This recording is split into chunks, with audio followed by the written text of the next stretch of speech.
Hello दोस्तों, नमस्कार। जैसा कि हम आपके लिए हमारी कहानी भूतों का अड्डा का दूसरा पार्ट लेकर आपके बीच आ चुके हैं, तो बढ़ते हैं हमारी कहानी की ओर। तब तक अगर आप हमारे चैनल पर नए हैं तो चैनल को कर लीजिए सब्सक्राइब और बेल बटन को प्रेस करना ना भूलें, ताकि हमारी हर वीडियो की सूचना आपको मिल सके। मैंने धीरे से दरवाज़ा खोला और फिर जो नज़ारा मेरी आंखों ने देखा उसे देखकर मेरे पैर कांपने लगे, क्योंकि दरवाजे में सच में एक बड़ी कुल्हाड़ी घुसी हुई थी और उस कुल्हाड़ी पर खून भी लगा हुआ था। अब जाऊं तो जाऊं कहाँ, मदद लूं तो किसकी लूं। कोई घर तो अपना दरवाज़ा खोलने वाला नहीं था। समझदारी इसी में थी कि घर के अंदर ही रहूं। मैंने तुरंत ही दरवाज़ा बंद कर लिया और खिड़की के पास गया और एक छोटे से सुराग में से बाहर देखने लगा कि जिसने भी ये हरकत की है क्या वह अभी भी बाहर हैं। लेकिन उसके बजाय सुराग में से मुझे एक दिल दहला देने वाली घटना दिख रही थी कि दो आदमी मिलकर एक लड़की को बेरहमी से पीट रहे थे और वह लड़की दर्द से चिल्ला रही थी, मदद की गुहार लगा रही थी, मगर कोई भी गांव वाला दरवाज़ा नहीं खोल रहा था। तभी उसी वक्त न जाने मुझ में कहाँ से अचानक इतनी हिम्मत आ गई कि मैं दरवाज़ा खोलकर बड़ी स्फूर्ति से उस लड़की को बचाने दौड़ा। और जब मैं उसके नज़दीक पहुंचा तो वह तीनों लोग हवा में गायब हो गए। अब सच में मेरी हालत ख़राब हो गई थी।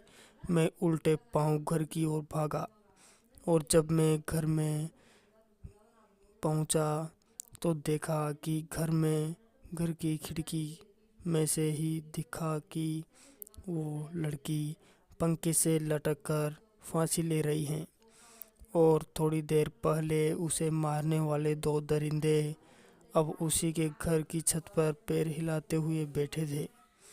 दोनों मेरी तरफ देखकर मुस्कुरा रहे थे और उसी वक्त दरवाजे में से और दो प्रेत बाहर निकले, जिनका चेहरा भयानक था।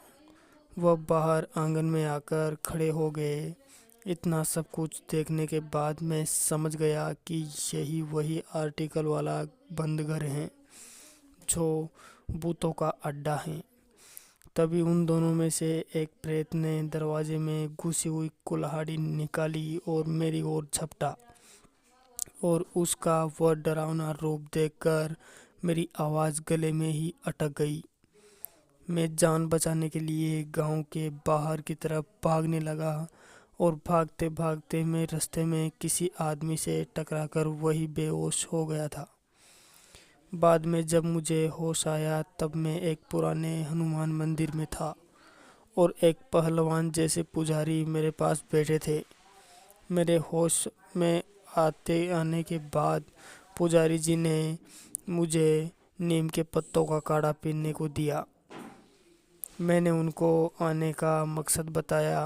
वह सुनकर वह हंस पड़े और बोले, बच्चे तुम बड़े खुशनसीब हो जो यहाँ जिंदा बैठे हो, वरना तुम भी कल से उनकी टोली में नजर आते। तब मैंने उनसे पूछा कि ये सब क्या माजरा है। वो सब कौन हैं जो गांव में रात को भयानक तांडव करते हैं। पुजारी जी ने कहा कि वो दोनों आदमी जो लड़के को पीट रहे थे वो उसके ससुर और पति हैं और ये सब तमाशा गांव में हर रोज होता है, पर कोई दरवाज़ा नहीं खोलता। वह बेचारी लड़की ससुराल वालों का जुल्म ज़्यादा दिन तक सहन नहीं कर पाई और तब उसने घर के पंखे से लटक के फांसी ले ली थी। उसके बाद उस लड़की की माँ ने बदले की आग में उन दोनों को कुल्हाड़ी से टुकड़े टुकड़े कर दिए थे। आखिर में पुजारी जी ने पूछा, तुम्हें घर की चाबी पाठशाला की मैडम मंजू देवी ने दी थी ना। मैंने हाँ कहा। तब वो बोले कि वह वही उस लड़की की माँ है। बाद में उसने भी गांव के बाहर वाले घर में जहर खाकर आत्महत्या कर ली थी।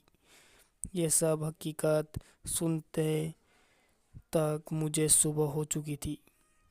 फिर किसी तरह उस घर में घुसकर मैं अपना लैपटॉप ले आया और एक सच्चे भूता अनुभव और बढ़िया कहानी के साथ पुजारी जी का धन्यवाद करके घर लौट आया।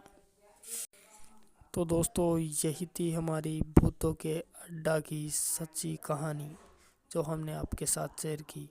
तो जल्द लौटेंगे दोस्तों एक और नई कहानी के साथ। तब तक के लिए बाय, टेक केयर।